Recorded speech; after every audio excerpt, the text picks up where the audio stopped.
buenas a todos, ¿cómo andan? Les doy la bienvenida a Historias para un Café. Hace un tiempo que me interesaba saber sobre este tema y por qué no aprovechar la semana de curiosidades para saber más al respecto. Desde su descubrimiento en Asia, el té no ha dejado de difundirse y aumentar su popularidad en todo el mundo. Sin embargo, la historia de esta bebida, conocida por reactivar la mente y el cuerpo, ha sido tumultuosa, pues ha precipitado revoluciones y causado guerras. Es por eso que en este video vamos a conocer la historia del té. Se cree que el té lo descubrió en China en el año 2737 a.C.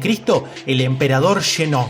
Mientras descansaba bajo un árbol de té, advirtió el aroma procedente de unas hojas que habían caído en una cazuela burbujeante. Intrigado por aquella fragancia, tomó un sorbo y el licor lo encontró refrescante. Poco sabía el emperador que había probado la primer taza de té. En el año 420 a.C., los monjes budistas Zen de China usaban hojas de té para concentrarse en sus meditaciones. Cultivaban las plantas cerca de los monasterios, las procesaban hasta convertirlas en pasteles y las vendían. Con el tiempo, los agricultores aprendieron a cultivarlo y procesarlo y el consumo de té se convirtió en parte de la vida cotidiana. La ruta del té y los caballos fue un camino que se abrió con el fin de conectar China con Mongolia y el Tíbet. Los chinos se sirvieron de esta ruta para canjear el té prensado en tortas por caballos fuertes que ellos necesitaban para el transporte y la guerra. El té luego llegó a Japón desde China en el período Nara alrededor del año 700,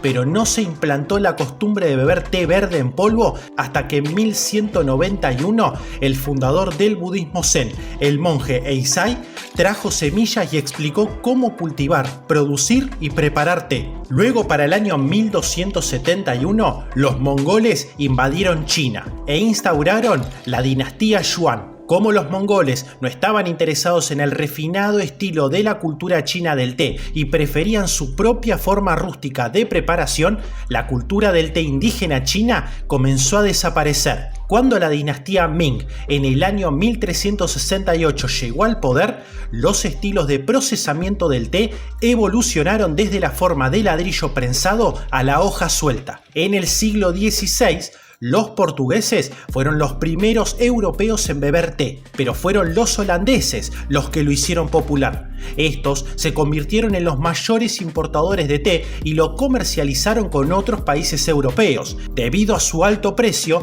era una bebida exclusivamente para los ricos. En el año 1600, se creó una empresa privada, la Compañía Británica de las Indias Orientales, la cual llegó a controlar la mitad del comercio mundial. Aunque comenzó importando todo el té de China a Gran Bretaña, pasó a crear sus propias plantaciones de té para atender la gran demanda. En el año 1606 llegaría el primer cargamento de té a Europa, específicamente a Holanda. En el 1636, el té ya empezaba a ser preparado en la corte francesa y en el 1650 se enviaba el primer cargamento de té a los colonos norteamericanos. Ya en el 1662, la princesa portuguesa Catalina de Braganza contrajo matrimonio con el rey inglés Carlos II. Su considerable dote incluía arcones llenos de té, por entonces ya una bebida popular entre la nobleza portuguesa, así como también el puerto de Bombay,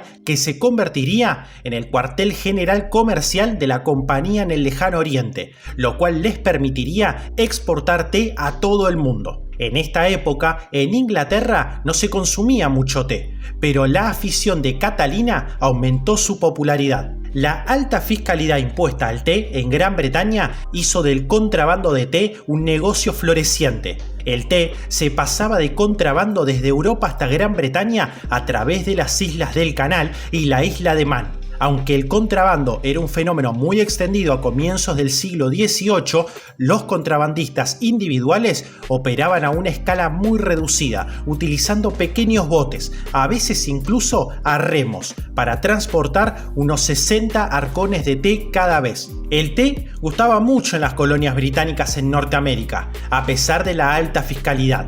Como protesta contra la política fiscal británica sin representación, el 16 de diciembre de 1773, los colonos americanos tiraron un cargamento de té en el puerto de Boston. El Tea Party de Boston precipitó la Revolución Americana en el año 1775. Pese al descubrimiento de plantas de té indígenas en la India, la Compañía de las Indias Orientales prefería la planta de té china. La variedad sinensis demostró ser mejor que la variedad asámica porque podía soportar el clima más frío y las altitudes más elevadas de Darjeeling. El botánico Robert Fortune fue enviado a las provincias interiores de China con la misión de obtener esquejes, semillas y conocimientos. Durante su viaje en el 1848, Fortune envió por barco semillas y almácigos a la India. Durante la mayor parte del siglo XVIII, el precio del té en Gran Bretaña lo situaba fuera del alcance de las clases trabajadoras, pero con la reducción de los impuestos sobre el té en 1784, el gobierno acabó realmente con el contrabando del té y lo hizo accesible para la mayoría de la gente. La clase trabajadora bebía un té de bajo grado y lo incorporó a su dieta diaria, servido con pan, manteca y queso. El té sustituyó a la cerveza, la bebida popular de la época, lo cual supuso una mejora en la salud física y mental de la población. Los largos plazos de entrega, los altos precios y los desequilibrios comerciales convencieron a la Compañía de las Indias Orientales de que, a fin de asegurarse un suministro constante de té, debían comenzar a cultivarlo en la India. Las primeras plantas se cultivaron en Assam, la India, en 1835, aunque pasó más de una década antes de que el té se cosechara a gran escala. En la década de 1870, en Assam y Darjeeling, proliferaron jardines de té privados que proveían a Gran Bretaña de un té más barato y más abundante que el de los chinos. Mientras en la India se establecían jardines de té británicos, la Compañía de las Indias Orientales seguía comerciando con China. La Compañía de las Indias Orientales vendía opio cultivado en la India a los chinos a cambio de plata que estos emplearían luego para comprar té. En la década de 1820, la adicción al opio en China era generalizada, lo cual llevó al gobierno chino a ilegalizar su consumo. Como el comercio de opio no cesó a pesar de estas prohibiciones, entre 1839 y 1860, China y Gran Bretaña libraron dos guerras del opio. En el siglo XVIII, los artesanos europeos habían perfeccionado el proceso de fabricación de porcelana, un negocio que en Europa e Inglaterra experimentó un auge a mediados del siglo XIX debido al enorme crecimiento en la demanda de juegos de té. Durante la primera mitad del siglo XIX, los barcos tenían que doblar el Cabo de Buena Esperanza en África para llegar a Gran Bretaña y los Estados Unidos. El diseño bajo y elegante y el aparejo de formas geométricas del clipper ayudaron a que se alcanzara los 20 nudos por hora, con lo cual el té llegaba a puerto en la mitad del tiempo que con los barcos antiguos. El Cutty Sark fue uno de los últimos buques que transportó té hasta 1877. La apertura del canal de Suez en 1869 hizo económicamente viable la travesía de los barcos a vapor desde los países productores de té en Oriente hasta Europa y los Estados Unidos. La superioridad en velocidad y capacidad de carga de estos vapores hizo que por primera vez los mercados occidentales pudieran tomar té fresco. En la segunda mitad del siglo XIX, las plantaciones de té prosperan en la India, donde durante el reinado de la reina Victoria, cada año se desbrozan nuevos terrenos. La India producía un excelente té negro que gozaba de una fuerte demanda en Europa, Australia y Norteamérica. Con la revolución industrial a finales del siglo XIX, los trabajadores fabriles tenían que soportar largos turnos. Los empresarios comenzaron a dar té gratuito a sus trabajadores para las pausas de media mañana y por la tarde. Esta costumbre se conoció como la pausa para el té. Con el tiempo, los criados domésticos comenzaron a recibir complementos en té. El té desempeñó un papel clave en el mantenimiento de la moral británica